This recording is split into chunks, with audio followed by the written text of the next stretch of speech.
Newsflash. Well, I did ask him when I'm due false teeth, and he said not yet. Yeah, you're never done with the dentist. As a matter of fact, I'm dreading going, but I do need to go myself. Um, at some point, I'll go. I've had more dental work um, in my lifetime than most people would have in 5 lifetimes. Uh, anyway, that's like, that's the worst thing ever, as far as I'm concerned. Okay. So I'm going to give you just kind of a preview of this book. And the just so that you guys know, this book is let's see, 25 chapters, and some are much longer than others, but it kind of goes through a bunch of the things that we've been through, but it does have details that I've not seen in other books, which is why I decided to do that. Because going over some of these operations not only plants them firmly in our brain for us to be able to talk about, but each book adds a different flavor to information we've already had. Now, some people have made comments. The author is John Prados, Prados. And you're going to find a lot of different things written about some of the authors that we cover. And because what we're trying to do is get an understanding of the entire operation, you can't just read one side of it. That's a fallacy that people fall into. We want to know all sides of these operations, and we can discern the truth for ourselves.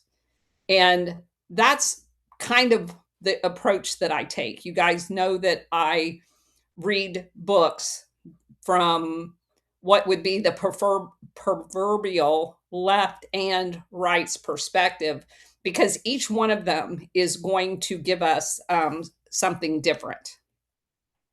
And that's how you learn the truth, because the truth is always somewhere in the middle. The first chapter starts with a gamut of special operations. And this author, much to my chagrin, doesn't go in order. Um, but that's okay. It's obviously the prerogative of the author. I like books that kind of go in a chronological order. That's just the way my brain works. But since we just finished The Devil's Chessboard, this book will give us a different perspective of an operation that it didn't even cover. Because it starts out with um,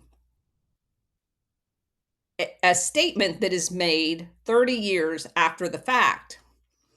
And it says that JFK's man apologized. What had happened at the time had been deadly serious, so serious in order to get an ally to go along.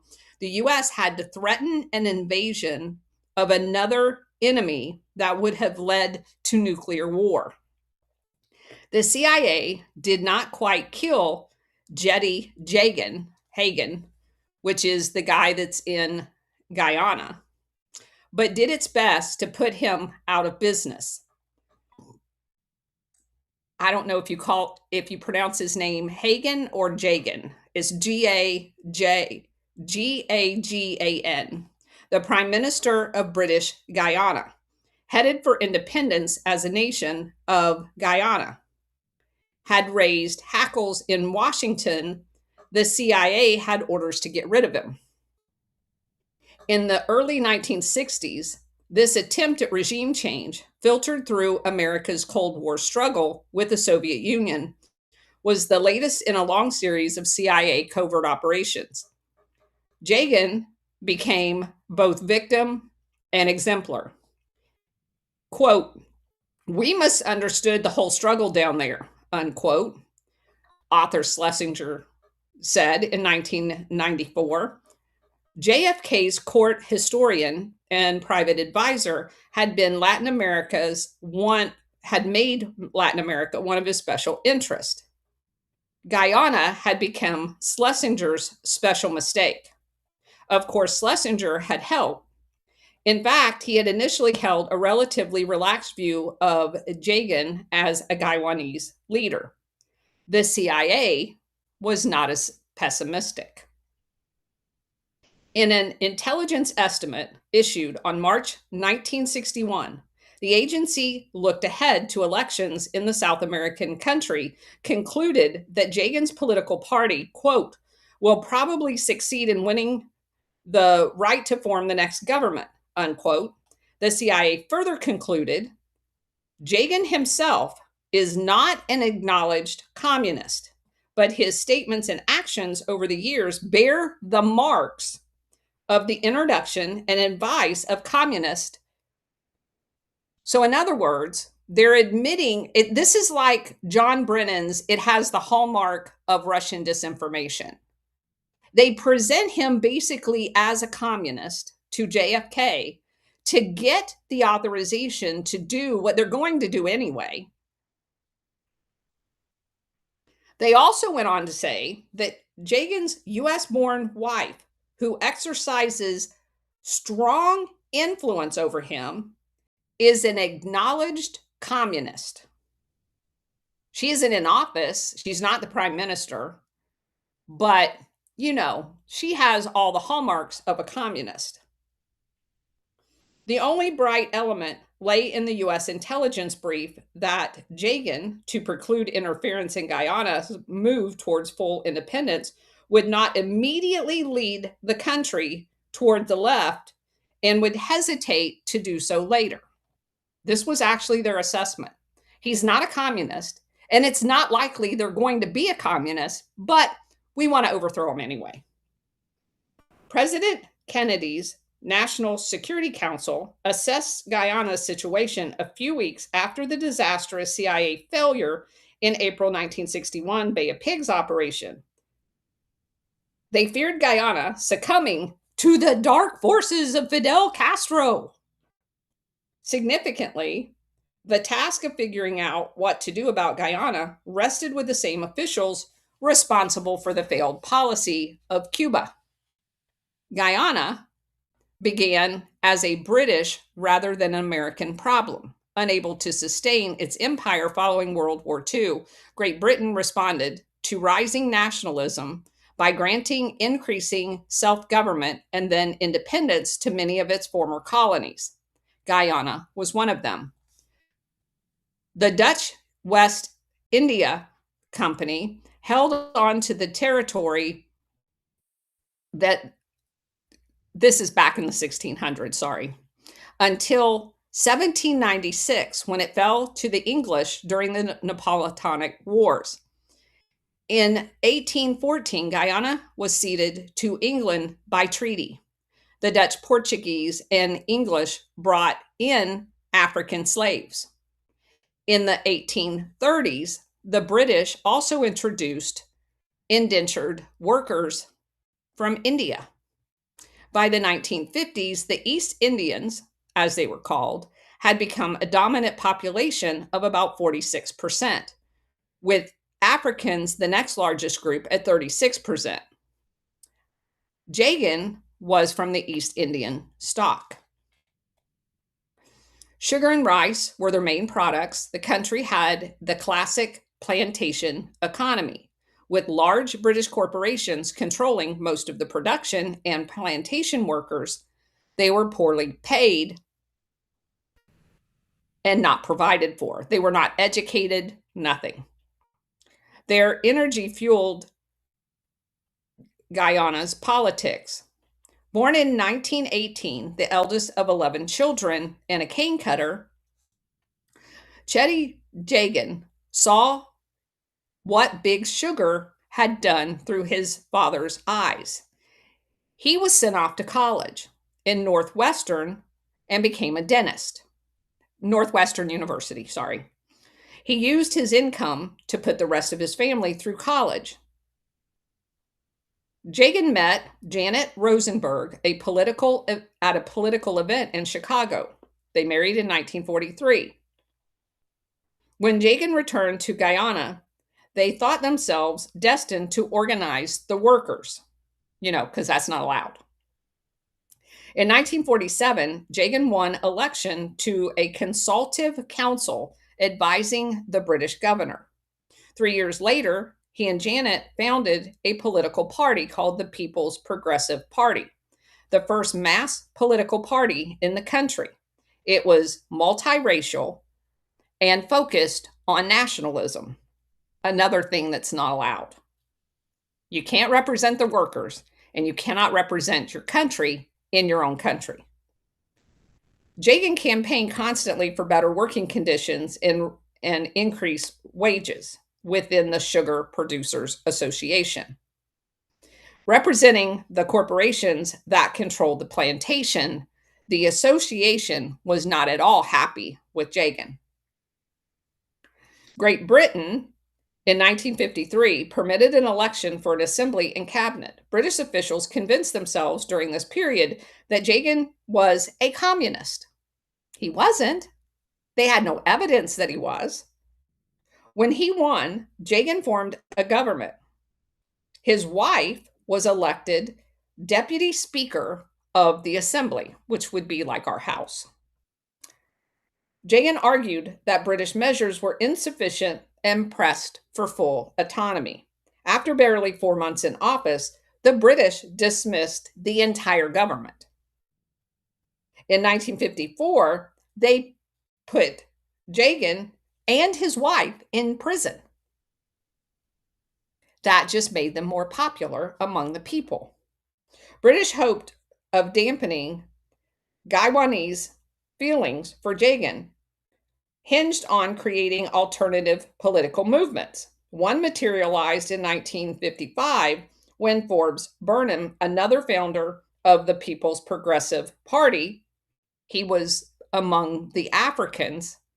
So the CIA went in there as well as MI6 and basically paid him to form another political party. So we can play race and we can divide the people. Sound familiar? That's exactly what they did. In new elections in 1957, however, Jagan's party won the most votes and returned him to the cabinet, not as prime minister, but on the advisory group. Business interests formed another political party in 1960 called the United Front, because we're going to have a spoiler. These people basically represented the Portuguese minority. The next election occurred in 61. Washington wanted to employ the CIA to keep Jagan from winning. By now, the British were less convinced that Jagan was a political extremist. In late May, U.S. officials met with the British to agree on a program of action, but London refused to join a joint operation. They did not want America doing a unilateral operation either. Kennedy's Secretary of State, Dean Rusk, wrote to his British colleagues, Lord Hume, "We are not inclined to give people like Jagan the same credit or the benefit of the doubt which was given to Castro 3 years ago." The British Foreign Secretary replied that any action would only make things worse and that London had no grounds to resume direct control and that Jagan had not been difficult since his return to governor. In the 61 election, Jagan's party won 18 of the 24 seats in the assembly, and there was no alternative worthy, capable of carrying forward, kind of like the Congo, around the exact same time. In writing about not giving the Guywanese leader any benefit of the doubt, Dean Rusk referred to a CIA initiative.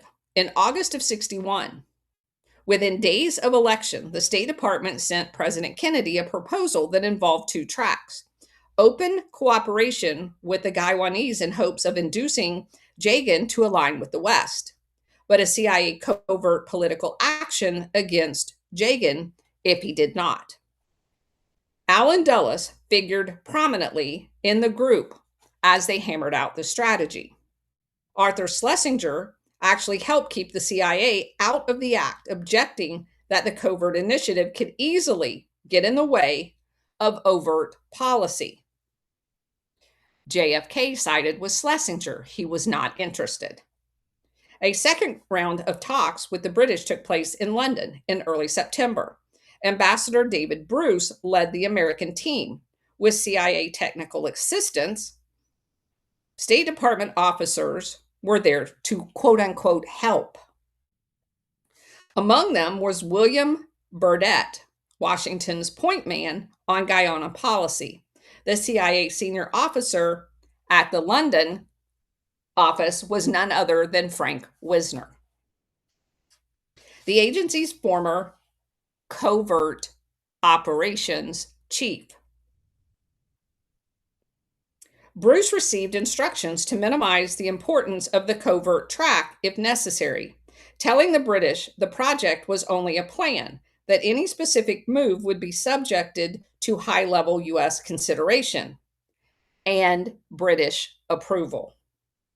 Secretary Russ told Bruce, "We should keep in mind the possibility of Jagan is a communist-controlled sleeper who will establish a Castro-like government." They knew that was a lie. The British again rejected any covert operation. Arthur Schlesinger saw Dean Russ cable to Ambassador Bruce and objected to the term sleeper. He said that had a specific spy connotation, because of course it did. Prime Minister Jagan, perfectly aware the American officials viewed him with suspicion, knew Guyana needed foreign aid.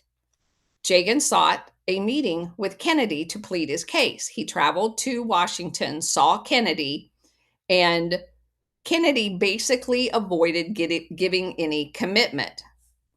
The American record notes that Jagan was, quote unquote, evasive.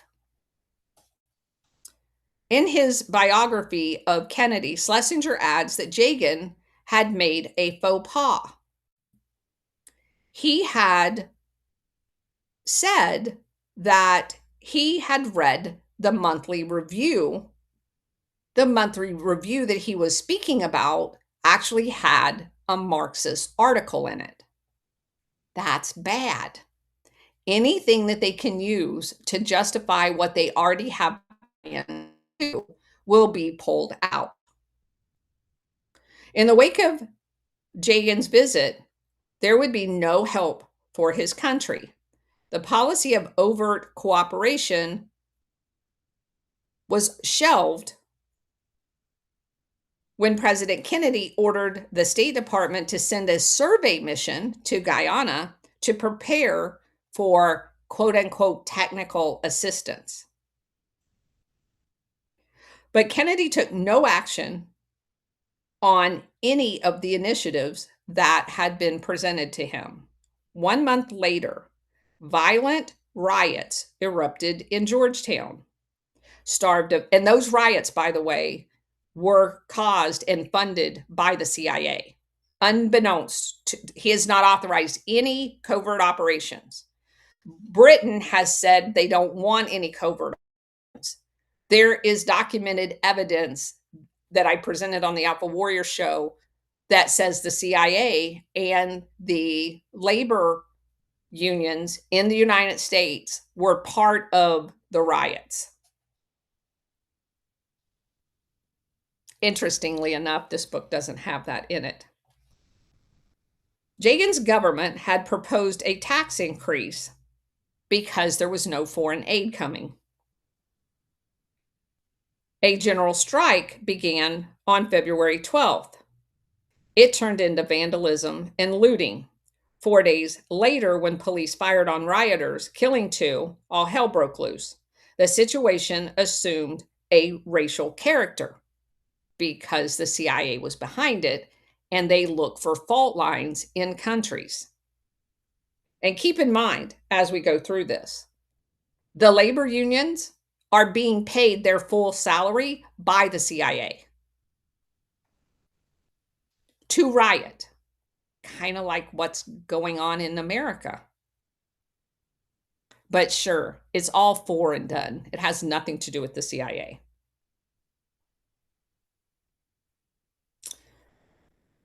So they targeted stores primarily owned by East Indians, while the opposition parties and those trade unions that catered to the African population maneuvered to take advantage.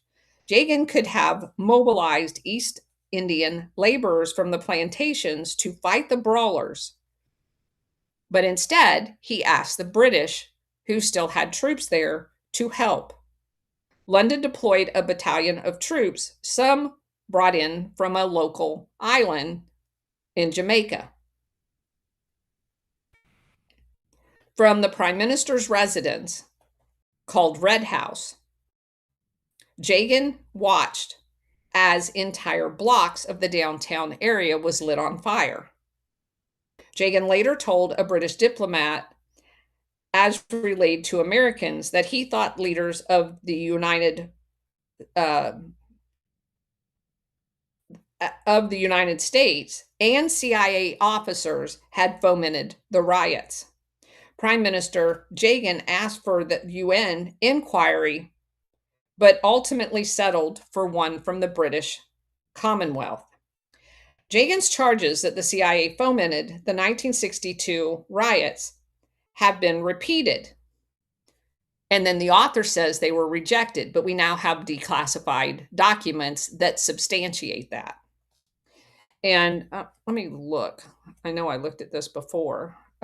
This was written in 2006, and I think those documents were declassified by then. That's why I tell you guys to take this information, because it does provide details, but not necessarily the whole story. Over the next weeks, assurances were given by the CIA to President Kennedy, by the State Department, and other officials that the spooks had nothing to do with it. They lied to JFK. It is suggestive that Edward Lansdale, a political action expert monitoring CIA operations simultaneously underway against Cuba, asked agency officers a few months later why they figured they could provoke a general strike in Cuba when the CIA itself admittedly had the inability to carry off such actions, which again is not true. And we know that because they've done it everywhere. They did it in Chile, they did it in Brazil, they did it in Guatemala. The CIA had some influence over the trade unions as a result of work that they had done before.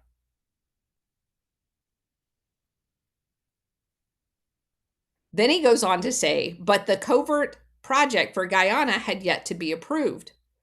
We know that doesn't matter. They don't work for the president. It is true that the US officials used those riots to write off Jagan.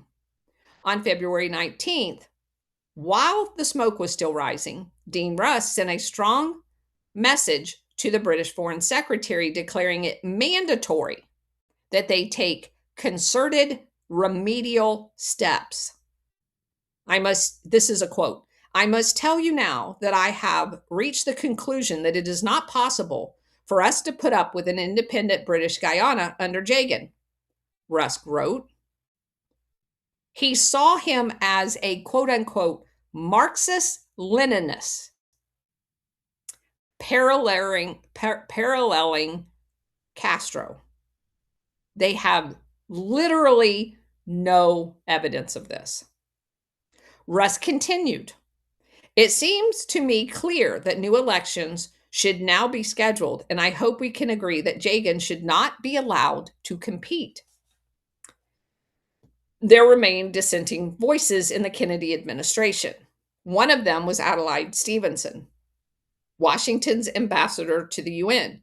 When Stevenson learned of Russ's letter to Lord Home, he wrote the secretary and sent a copy to JFK. The British stalling on Guyana's independence would simply strengthen Jagan.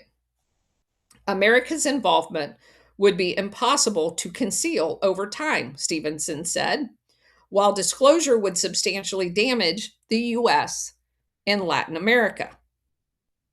They don't care. What was more, quote, the damaging effect of such disclosure would be magnified if the U.S. involvement were of the character which might be inferred from the last sentence of your letter, unquote. Stevenson ended by asking to be briefed on any CIA plans. Lord Hume was not persuaded. The Foreign Secretary replied to Rusk and declared that Great Britain would not go back on its course of bringing the colonies to independence, and certainly could not gain from failing to pursue that course in the case of Guyana. Hume met Rusk's declaration head on. Quote, you say it is not possible for you to put up with an independent British Guyana under Jagan, and that Jagan should not accede to power again. How would you suggest this be done in a democracy? Unquote. Even within the CIA, there was some voices of reason. Participants at the CIA director's morning staff meeting on February 26th listened as officials reported 3 Cuban merchant vessels en route to Guyana. Within a day, CIA analysts were able to prove, so the vessels supposedly have arms on them. That was reported. That's how they generate intelligence. But other analysts went back and looked, and there was no arms on the vessels at all.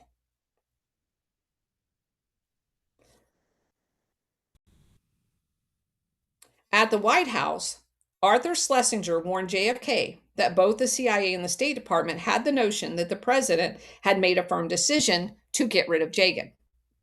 On March 8, 1962, President Kennedy signed a directive, a National Security Action Memorandum, explicitly stating that no final decision would be taken on Guyana's policy until a British survey mission and follow-up conversations with London and answers to Kennedy's questions. This was the first time in recorded history that a president went on record saying, don't do something. National security action memorandums were specifically used to direct action. He is demanding they don't do anything in a national security action memorandum, which is a directive. I can't tell you how unusual that is. It was also striking in that where action memorandums were supposed to dictate action, this one mandated inaction. Many Kennedy national security action memorandums were signed in his name by McGeorge Bundy, but the president personally signed this one. A week later, Secretary Rusk talked with the British in Geneva. In his report, Rusk noted that the London did not exclude action, but was not willing to go down that road until every avenue was exhausted. Rusk would later admit, I do not believe covert action with or without British is indicated. Rusk ended by asking the department to use diplomatic channels and to ask CIA Frank Wisner to stop. One thing President Kennedy demanded as a prerequisite for his decision had been analysis of the possibility and limitations of action. March 15th, the State Department completed a policy paper Its third option specified a program designed to bring about the removal of Jagan. Analysis in the paper indicated the project clearly envisioned covert U.S. political action and that British acquiesce at a minimum would be necessary. State recognized negative factors, conceding Adelaide Stevenson's point that the U.S. must be prepared to pay heavily in the public world opinion if evidence were presented showing U.S. covert operation activities. Even without such evidence, Russia and Cuba would be expected to say that is what happened, and it would diminish U.S. credibility in Latin America. They don't care. The Guyana paper framed Anglo American conversations in Washington, where the British survey mission reported its results. At the May 17th meeting, Deputy Undersecretary of State U. Alexis Johnson took pains to say the U.S. feared chaos and a communist government, insisting on the need to work closely to avert a catastrophe. Code words to convince London to acquiesce to U.S. action, if not rise to the occasion themselves. Again, it's all nonsense. Reprising Dean Rust's cautions of a month earlier, Johnson indicated that Washington saw Jagan in the same light that they saw Castro. We do not intend to be taken twice, he said. The British, on the other hand, reported that Guyana's large sugar corporations were not worried and mentioned that two of the biggest had no wish to become involved politically at all. One, the Booker's group, probably considered Jagan the best leader. The state paper and the Washington talks became the basis for the deliberate, shadowy unit called the Special Group, the highest U.S. government unit dealing with covert operations. When the Special Group met on March 20th, Guyana was the third item on the agenda. The group refined a CIA project proposal next sent to Britain. London's resistance to covert action would weaken with this attack, both by the CIA in London and the ambassador and the State Department and the CIA overall. When President Kennedy and Prime Minister Harold Macmillan met in May of '62, the British agreed to a special arrangement of consultations with Washington on Guyana. At informal secret talks, the Americans presented their action program. You know, the one that Kennedy said don't do. Macmillan still rejected the most energetic measures, but decided he could abide by some CIA efforts to manipulate Guyana's politics, which, by the way, they had already started doing. By June, Arthur Schlesinger had told President Kennedy that an independent British Guyana under Burnham, if Burnham will commit himself to multiracial policy, could cause us fewer problems. He was already on the payroll of the CIA. Schlesinger intended his policy advice to guide Kennedy's decision on covert actions. The CIA carried out many kinds of activities, ones that aimed to influence the domestic affairs of other states, known as political action. The Guyana Project would be a political action. The most obvious was to recruit and pay persons of influence in the targeted nation. Such opinion makers could include politicians, businessmen, labor leaders, and journalists, just like they do here. Labor leaders, because they would put bodies on the street on demand. Journalists, because they could put bodies in the street, they could broadcast media and shape opinions, just like they do here. And if the intelligent operatives had good enough connections, they could concoct the stories, make them up out of whole cloth. just like they do here. They would take CIA's carefully crafted lines and drum them into the population by repetition. Judicious dollops of CIA money would make all of that work. When subjects were aware of the role of American intelligence, they could be said to be witting. Unwitting people were those deliberately kept in the dark about the CIA's role when they were asked to do something. British intelligence operatives could pretend to be of other nationalities using a false flag approach. But even if they revealed their true colors, they could usually not identify themselves as CIA officers. They would be used as cover. The CIA command center in any country is called a station. It is always located with the US Embassy. They would direct bases in other places throughout the country. Stations were typically staffed by officers under quote unquote light cover, like the Office of Public Safety for USAID or the Office of Transition Initiatives under USAID, soft cover, or the foreign officer. They also would be deployed into countries under commercial cover, like business owners. They also posed as military people. Even deeper cover, undercover, were officers. Sorry about that. My husband just got home. They would pretend to be no connection to the US government at all. These persons were under non-official cover. The persons they recruited, agents or assets, eventually were mostly aware of the CIA's origin of the plots that they were carrying out. Agents were always left somewhat in the dark in case they were to spill the beans.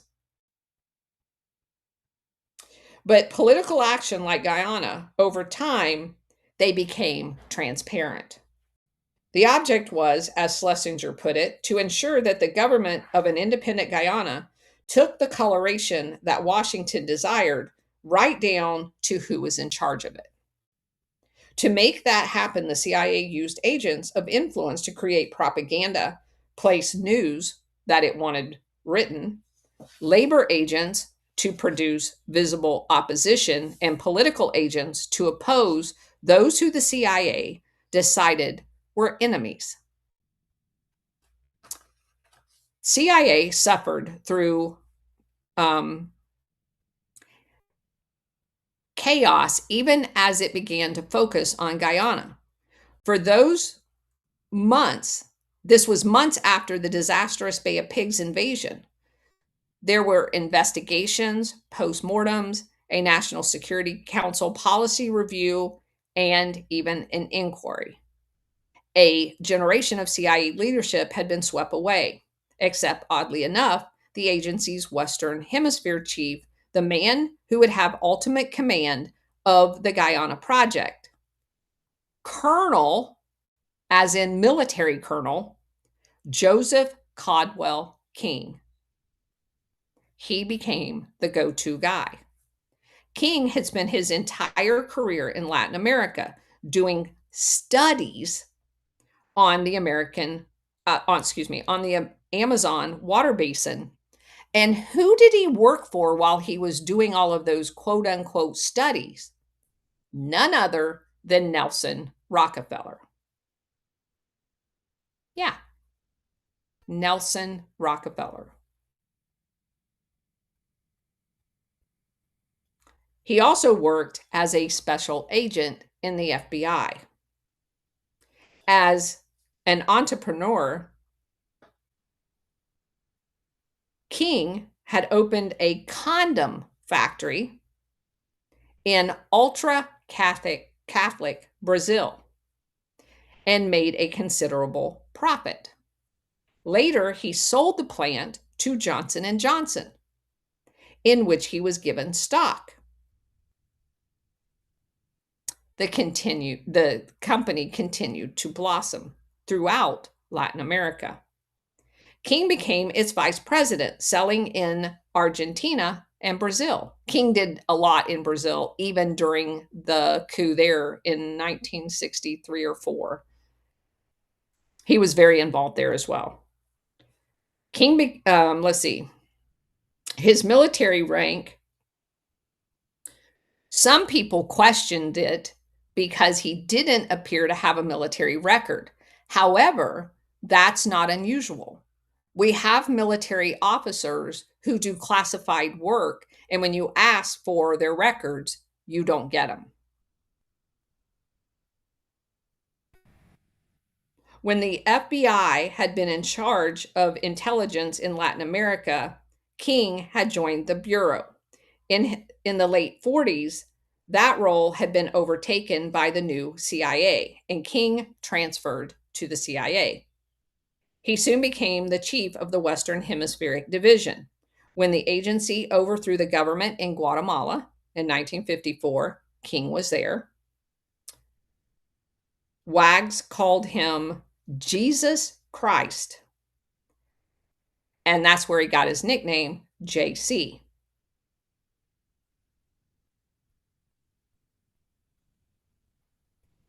King presided over the early part of the U.S. involvement in Cuba, when in fact the U.S.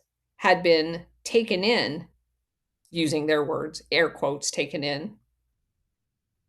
As Kennedy people kept telling the British, King escaped blame for the Bay of Pigs because it had been managed at a level above his pay grade, leaving him out of the loop of accountability. Some recalled that officials feared his strongly conservative politics might skew the project. The colonel had nonetheless been an advocate of ousting Castro, and in 62, he saw Guyana as an opportunity to build a wall around South America.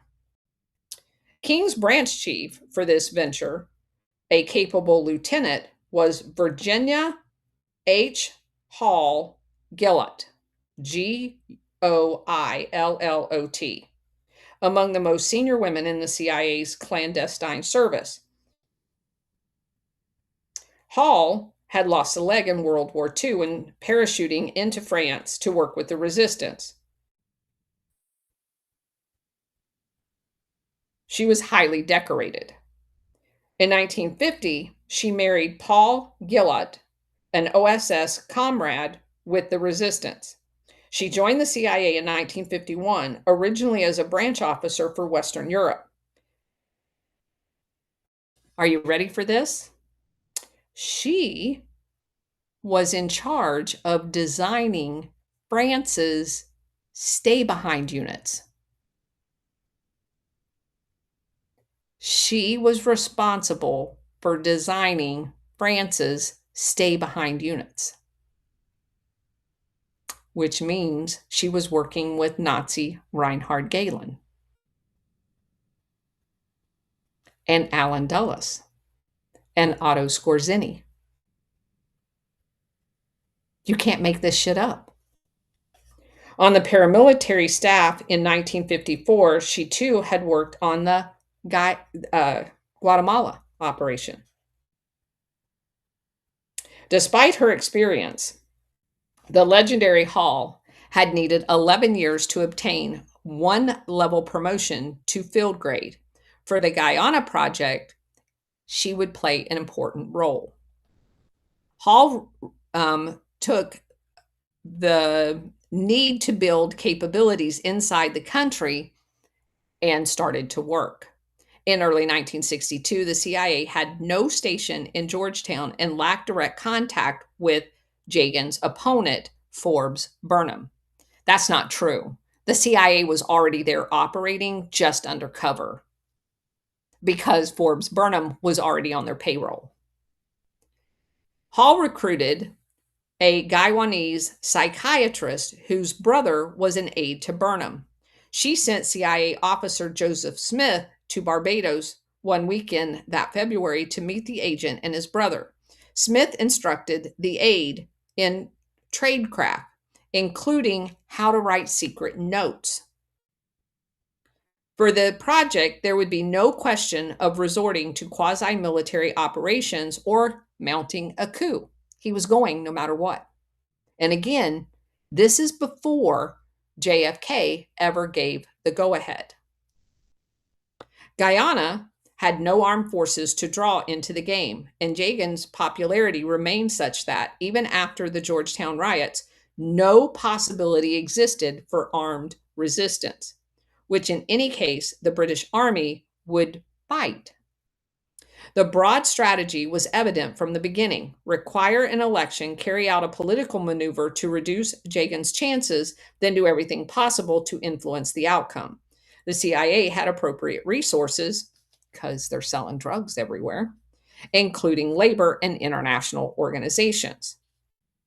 The director of operations controlled the CIA clandestine service, had the twin mission of espionage and covert operations. The Western Hemispheric Division and J.C. King worked for the Directorate of Operations. So did the Covert Action Staff, with all of their political warfare experts and labor activists.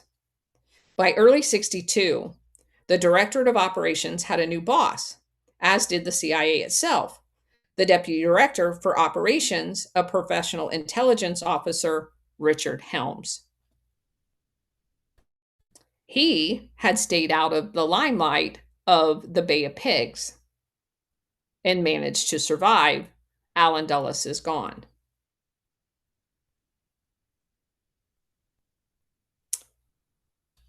The new CIA director, John McCone, told Helms he would be the man for Cuba because Cuba, by then, was seen as a dangerous exporter of revolution.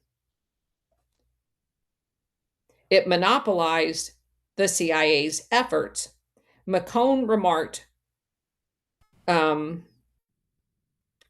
Cuba would require special attention. Helms readily conceded that Central America and the Caribbean had been neglected ever since the creation of the agency, which is not true. They were never neglected. We've already, by the 60s, overthrown Guatemala. We're preparing to overthrow Brazil at this time. And we were actively involved in many of the Latin American countries. We're all over Cuba, which means we've already controlled, let's see, Honduras. We're already in El Salvador. They didn't lack attention. The demand for Guyana's covert actions lay squarely within the frameworks, alongside a more ambitious project pursued directly against Cuba. These were among Helms' first projects. Planning for Guyana depended on a fresh special national intelligence estimate. We need a new one because we need to blame him for all the stuff so we can get JFK to change his mind. This study looked at the Georgetown riots and concluded that racial conflict was likely to continue and be the basic factor in Guyana politics. That offered the DO operators the obvious ability to exploit. They created it, and now we're going to exploit it.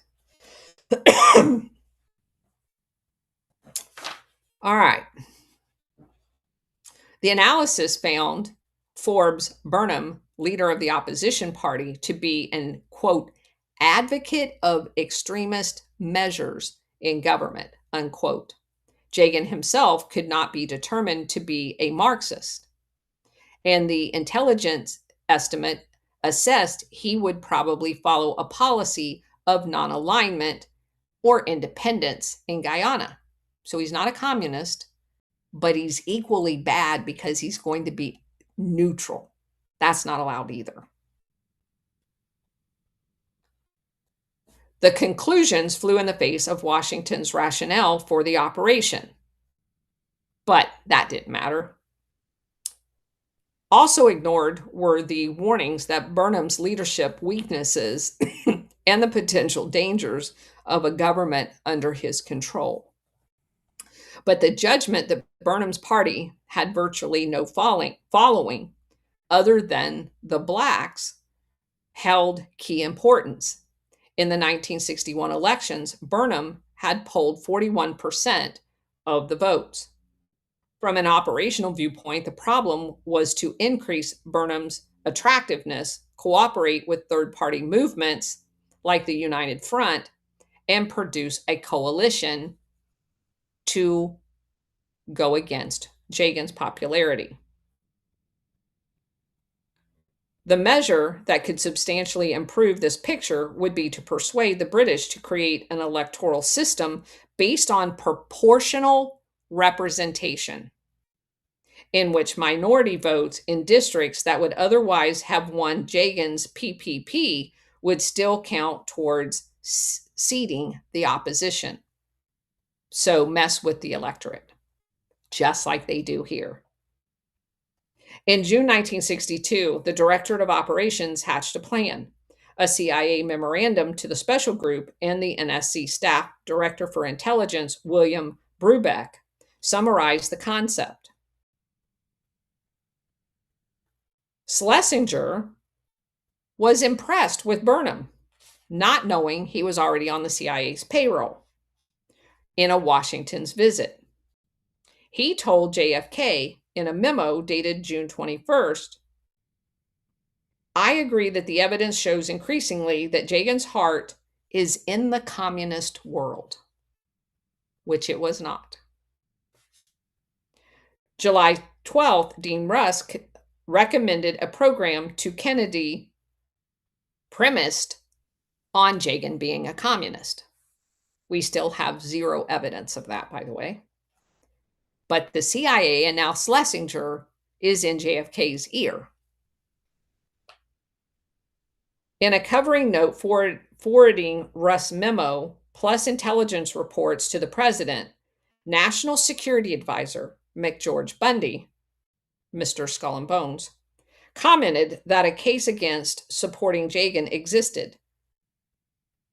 In particular, Bundy said, I think it is unproven that the CIA knows how to manipulate an election in Guyana without a backfire. Schlesinger also joined the choir, telling JFK the plan made him nervous, especially with prospects rated at less or equal to 50-50. Does CIA think they can carry out a really covert operation, an operation which, whatever suspicions Jagan might have, will leave no visible trace when he can cite before the world, that he could cite before the world, whether he wins or loses, as evidence of U.S. intervention? John McCone answered in a short paper on July 20th, satisfying President Kennedy. And the resistance evaporated. But the British hurdle had yet to be surmounted. Kennedy met British Ambassador Sir David Hornsby Gore in Massachusetts over July 21st and 22nd. He raised Guyana, telling the Crown's representative he wanted to know if British envisioned new elections, which would provide the opportunity for a government of different complexion to come to power through democratic processes. Democratic processes, okay? There's nothing about this that's democratic. We've messed with everything. The appearance of democratic processes. On July 25th, CIA Director John McCone saw the President's Foreign Intelligence Advisory Board for a general review of the agency's covert financial support to political parties.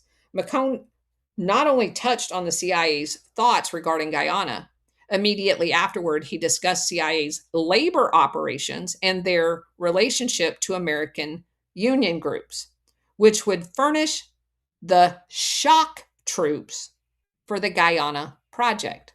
Just like the unions here today were behind the shock troops in Minneapolis, where they closed the schools so they can use Union people for shock troops. There literally is no difference in what is going on in the United States and what the CIA has done everywhere else. This is the point I want to drive home. This is not foreign government. Meanwhile, McBundy followed up Kennedy's meeting with his own British counterpart, Cabinet Secretary Lord Hood, on August 6th. Bundy emphasized urgency and warned against bogging down in endless talks. Let's get this coup done. Kennedy accepted a proposal for a team of 4 officers of British Secret Intelligence Services to come to Washington a week later. On August 8th, CIA Helms and State Department Alex Johnson agreed to bring matters to a head, forcing consideration of Guywanese political factors. Great Britain ultimately accepted the CIA's project proposal and consented to the Secret Intelligence Service's support. London's most important contribution came in the fall of 1962 when British set the date for a pre-independence election in Guyana, later inducing the political parties to accept a formula of proportional representation in the National Assembly. This improved Washington's odds for a favorable outcome.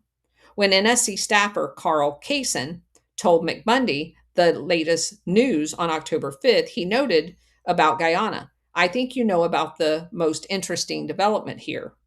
Now it was up to the CIA and the British Secret Intelligence to get the ball rolling. The agency had long-standing ties to AFL, American Federation of Labor. They had played a central role in the 1949 creation of the International Confederation of Free Trade Unions and the Inter-American Regional Labor Organization in 1951, and the AFL's American Institute for Free Labor Development, which was their schoolhouse to teach union activists how to be basically CIA fronts. During the 50s, the Inter-American Regional Organization, ORIT, and let's see,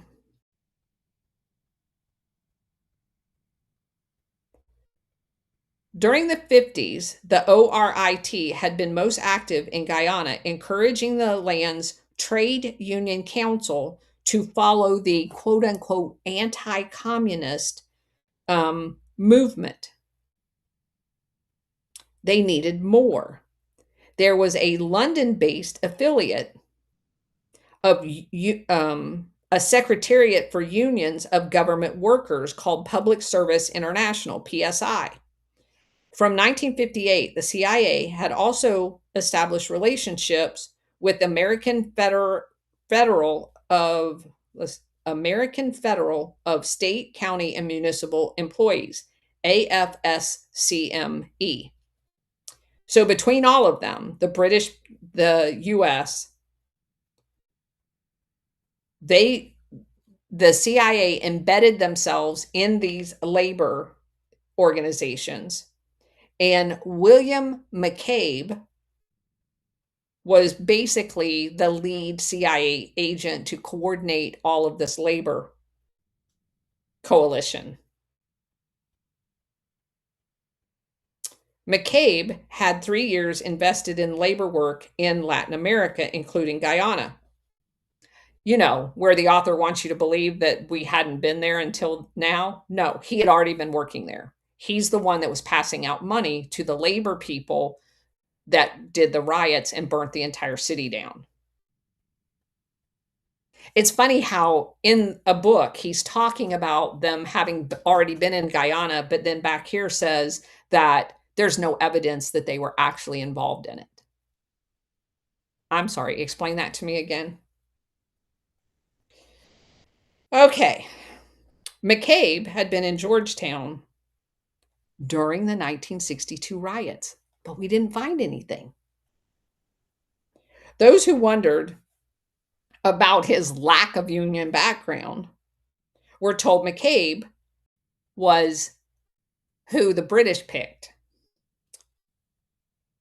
They had been offering advice, the British labor movement, to the Guyanese Trade Union Council that was headed by an East Indian, Richard Ishmael. He had already attended the Union Labor Activist University training program in Washington, D.C. So Ishmael is one of them. As a percentage of Unionists in the years before these events, more Guyanese went through that program, which included lectures on the danger of communism.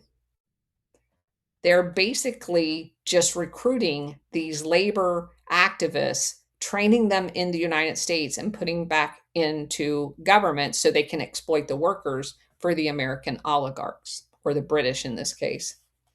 With the British mandated election still far in the future, the CIA and the British intelligence service could build their project patiently. Records indicate expenditures for Guyana that coincided with a program began by the labor efforts to build more than 500 houses for Ishmael's Trade Union Council at a cost of $2 million. So we're building up the reputation of the union that we're going to use to overthrow your government by building houses in your country. The agency's progress report circulated in mid-January 1963. Sending this to Kennedy for his weekend reading, McBundy noted in his precise handwriting, "It moves moderately." The representatives reported that Jagan had the upper hand, but Burnham's party conducted almost no organizational activity. Efforts to discredit Jagan included a united front surfacing a document with the text of his secret address to a 1956 party conference. In the speech, Jagan announced associates, just as Khrushchev had done in his secret talks to the Soviet Party. This maneuver was designed to say that Jagan was a Stalinist. The dissension among the ranks pleased the CIA. At the international level, the United States and British acted to complicate economic difficulties by closing markets for Guyanese exports, particularly rice, and economic warfare, along with political warfare and covert actions like the riots. Guyana is under attack by the CIA. By April 1963, Jagan's financial distress had become so serious that he wrote to Kennedy asking about U.S. aid. On April 15th, Cord Meyer, who we just spent an entire show on, responsible for CIA labor operations, briefed the President's Foreign Intelligence Advisory Board, including Guyana among his subjects. The centerpiece would be a general strike begun by the Trade Union Council with the CIA support, triggered by Jagan's introduction of a labor bill that would give the government some powers over the union. The strike continued for 80 days, and this one was paid for by the CIA as well. Prime Minister Jagan calculated that the Trade Union Council would exhaust its strike funds in a month, after which the government would have its way. But Richard Ishmael met secretly with AFL-CIO officials, almost certainly including William McCabe, before declaring the strike. The foreigners promised help. There was historian Robert Waters and Gordon Daniels uncovered cables from McCabe and others reporting in great detail how our unions paid the salaries of labor interns during the strike. The AFL CIA alone spent $800,000. American documents verified that. But there's been other documents that said they paid all of the laborers too. The strikers did not miss a paycheck. Later investigations by British journalists concluded the CIA had furnished payments for the workers, travel expenses for the leaders, money for propaganda, and a daily 15-minute radio broadcast. The agency funneled the money through the Gotham Foundation, which provided grants to the labor union, McCabe's parent organization. Gene Meekin, a labor specialist, worked directly for the Trade Union Council, providing advice and editing radio scripts in a weekly newspaper. Ex-agency officer Philip Agee, the guy that the CIA hates, maintains that Meekins was a CIA man, although Meekins says he was not. On the other hand, Meekins also claims that McCabe, well established as a CIA employee, had been nothing more than a dedicated labor union organizer. So, in other words, Meekham's a liar. There were physical attacks on government officials, including Janet Jagan. Richard Ishmael was identified in police reports as a member of a terror ring that plotted arson and bombings at government buildings. Forbes Burnham, also named in police reports, was acquitted when placed on trial. Troops of the elite British Coldstream Guard had to be called out to protect the unloading of freighters bearing food and other ships exporting merchandise. Trying to maintain an image of even-handedness, the British didn't deny any assistance coming into Jagan, even though they were basically arranging economic boycotts. June 21st, President Kennedy reviewed the state of play. John McComb and Richard Helms attended for the CIA, and Helms took notes. According to the notes, Helms opened the briefing on the strike, commenting that Jagan's tough position with the Trade Union Council. Kennedy would provide aid to Guyana if it helped the CIA project, and anticipated another conversation with Prime Minister Macmillan. It was clear, Helms wrote, that the president regarded British Guyana as an important topic to discuss with the Prime Minister. All right, we're going to stop right there. I think you guys get the gist of this. There's so many parallels in this material to what's going on right now that I felt it's so important to do this book right now because of that. And I'm just, again, amazed at how they've done this so often that anybody that reads any of these books can, as Bridget and I always say, recognize the patterns of what's going on in our own country.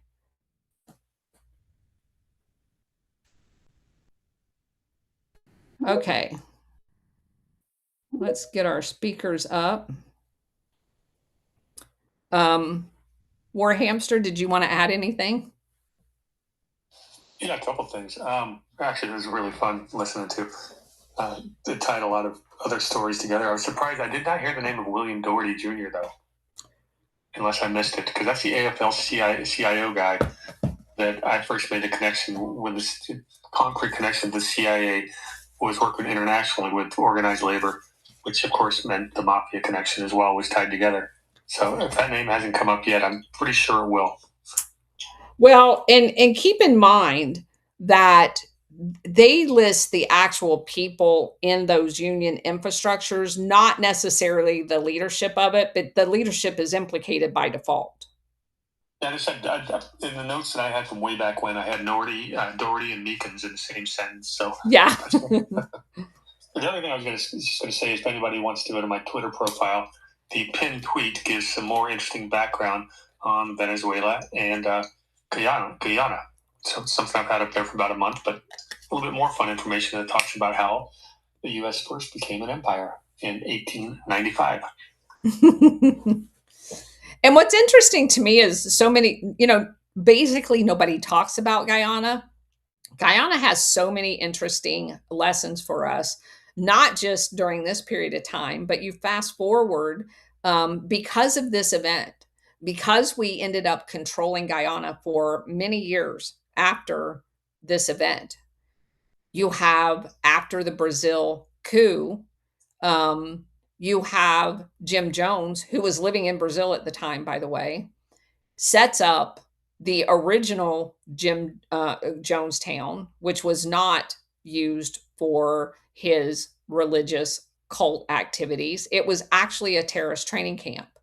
That was its original function. There's a river that comes up to it where they would ship people into Jonestown, and um, Jones actually owned like two or three ships, and they were using this waterway as a way in and out of that area to teach assassins and the whole rigmarole of basically stay behind people out of Jonestown.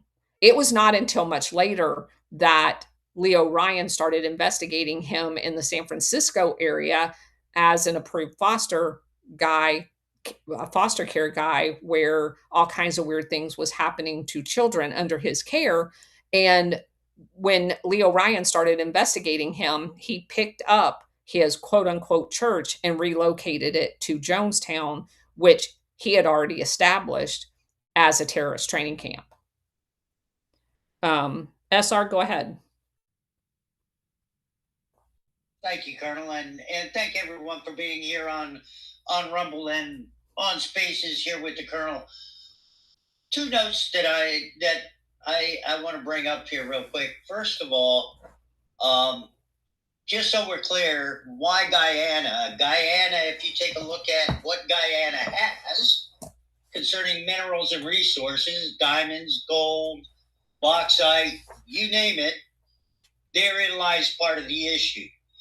The other thing that struck me, Colonel, was you mentioned President Kennedy actually signing a directive prohibiting the CIA from doing something. And then you also stated, if I heard correctly, that it is one, if not the only one that he signed. Others were signed by other people in the administration. So are we looking at a auto pin? No. His national security advisor had the authority to sign the national security action memorandums as a result of National Security Council. But Kennedy thought this one was so important that it be signed and it not be changed as far as wording goes. The significance of basically ordering a halt to anything until he was comfortable with the material tells you just how much he did not trust the CIA. Thank you for clearing that up, girl. Yeah. Very important. Did anybody else have anything? I wanted to, I had something written about this Gotham organization because it basically functioned as a CIA front. And now I know I had it marked and I'm not seeing it off the top of my head. But I'll have it for tomorrow because I did a little bit of digging into it and I found some interesting pieces to it.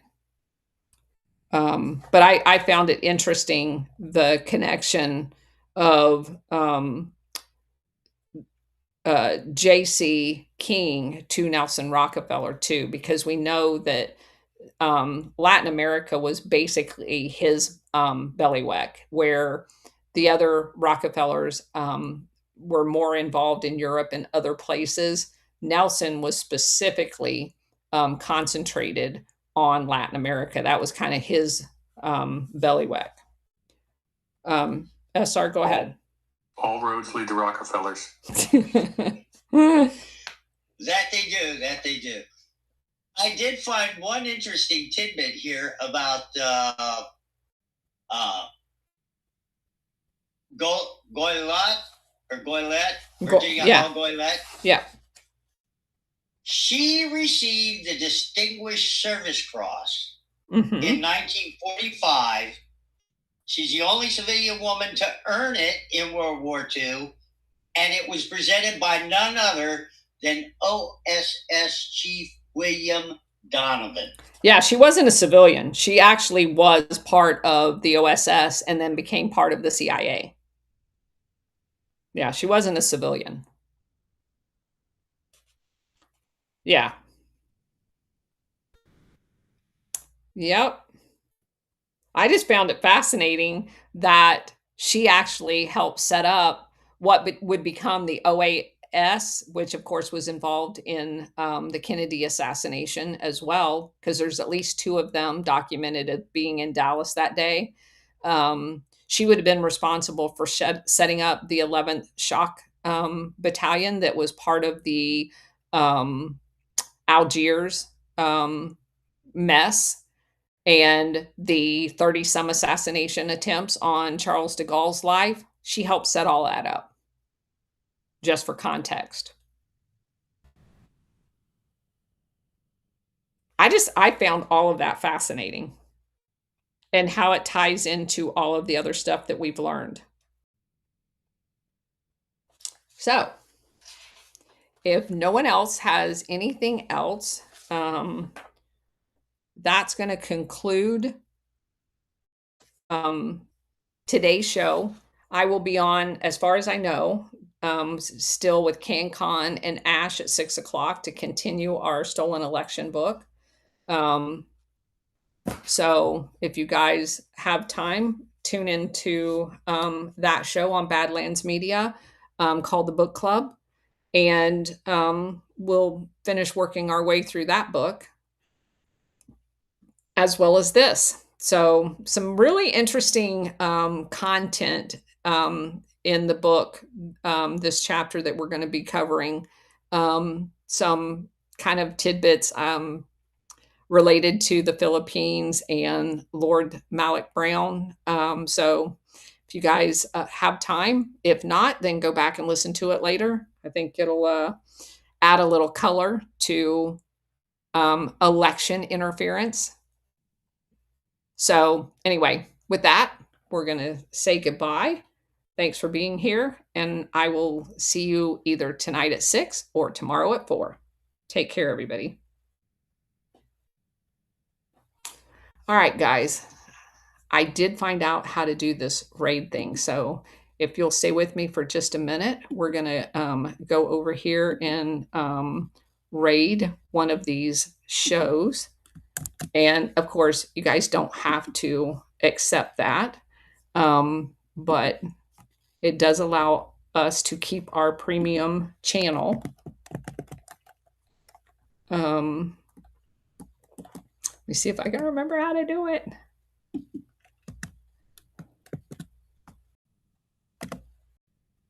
Okay, there we go.